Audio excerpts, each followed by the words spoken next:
platform to properly represent. And I challenge you to get involved in a group, big or small, it doesn't make a difference, and promote the spirit of communication.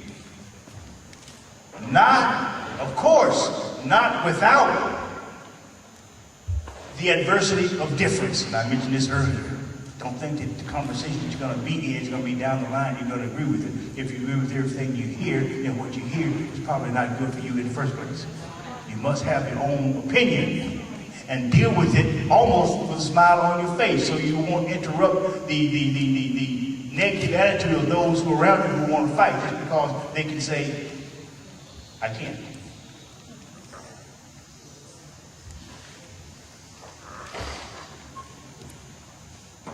That victory stand, y'all, was later called the silent gesture heard around the world. When I was here at San Jose State University, I didn't talk very much. Can you believe that? My sociology class, my junior year, I was that quiet. I had a sociology professor. His name was Dr. Bruce Ogilvie in the Department of Sociology. And psychology, Dr. Tom Tutko. I always sit at the back of the classroom, which is negative. Young folks, do not sit at the back of the classroom, go up front so you can hear what the teacher is saying. He said, in the back, he said, "Aren't you Tommie Smith?" Boy, let me tell you, you're talking about the dirt on my skin start rolling, boy, it's like itching all over the place. I said, "Yes, I am." He said, "I want to see you in my office." Now, you know what that means. Oh my God, I said too much. You know, give me an F, and I'm going to fail, and I got to go back down to Lemoore, California, which is right between Fresno and LA. Pick cotton and chop cotton and cut grapes and help my daddy continue to scrub those rooms at Central Union Elementary School because he was a janitor. He pulled me in his classroom, folks. He pulled me in his office. He propped his legs up. Of course, I stood up because my daddy always told me, when you're in front of a white man, you stand up. So I stood up. He said, "Sit down." I said, "Really?" He said, "Yeah, sit down." He said, "I'm sitting down, aren't I?" He said, "You're bright, and I know you're bright because I can see in your face that you understand what I'm talking about in your own words." I don't know how he saw this because that particular lecture he was teaching us about is from Plato. Now, what the heck do I know about Plato? It was the allegory of the cave. And some of you folks who were educated enough to know about social situations like that, to know that on those walls there were different pictorials and you have to decide what you thought about each one of them and then give your own distinguishing literary print of what it meant. I said there was a pencil in my hand and you couldn't write a thing. I said, "Dr. Ogilvie, I didn't write anything." He said, "That was message enough." You know, when I leave here, somebody pull my coattail and tell me what he meant, because I still don't know. But I can tell you one thing, he got me a pride, a justice that I kept moving. Because young folks, there are times when you know something that nobody else knows. If you keep it in yourself, it's going to die, and all you're going to be doing is wasting time because you thought about it and didn't tell anybody else. So no matter what you're doing, young folks, you think. You think. Now, the victory stand was not suggesting for Africa. Now, earlier in my little talk here, I said, some people might not agree or some people might not understand what I'm going to say later. This is it. The victory stand was not suggesting for African Americans only. It was the Olympic project for what, wife? Human rights. See, she helps me sometimes because she keeps me going. If you hear her, you know that she's saying, "Get back on track, boy. What's wrong with you?"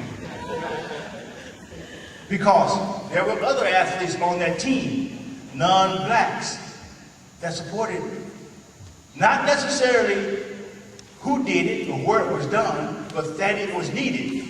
The Harvard rowing team. I mean, come on, I don't think there was any African American on the Harvard rowing team. Supported us 100%. The Olympic decathlon champion, every one you had here, Bruce Jenner, but he wasn't there. It was Bill Toomey.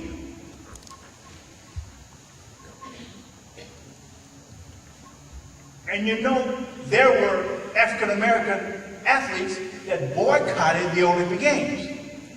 Did anybody know that? Can anybody tell me who these people might have been? You heard of, at that particular time, Lou Alcindor, Kareem Abdul-Jabbar. His teammates, Michael Warren and Lucius Allen, they did not compete. And there were others who didn't compete.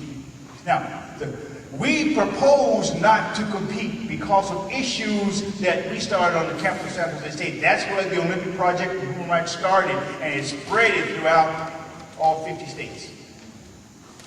And I can go on and tell you some things which the introduction was shown, but we'll have to do that for another day. And I think I'm on program for later on today. I might mention those then, but I want to quickly finish this up so we can go on to do other things that you have to do today. So I want you to take a stand, mamas, daddies, kids, and be proactive and responsible. Only then can you be heard. Only then can you be identified. Only then can you be accounted for. And I want the young folks to remember, it is not your intolerable environment so much as it is the quality of your mind, the integrity of your souls, the determination of your wills. This will decide futures and constructively shape lives. And it must be truthfully borne in mind, young ones, that the tragedy of life doesn't lie in not reaching your goals. The tragedy lies in having no goals to reach for. That's right. And it isn't destructive, or it isn't a calamity to die with dreams unfulfilled, but it is a calamity not to dream. Dr. Martin Luther King was a dreamer. Whatever you do, strive to do it well, that no human living and no human dead and no human yet be born could do what you do any better.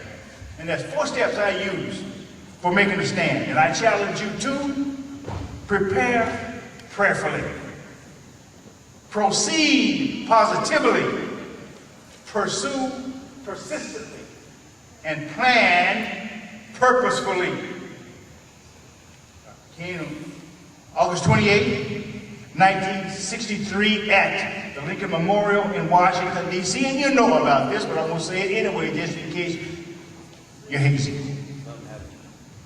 And I quote, "I have a dream that one day this nation will rise up and live out the meaning of its creed. We hold these truths to be self-evident, that all men are created equal." Unquote. Dr. King's faith withstood the weathering of time. It is not a sin to dream. Make your stand. Challenge others to be proactive. And don't just have heard this, leave and forget. Just remember one thing, and that one thing is your choice. I'm going to leave here now so we can go on to other functions. Thank you.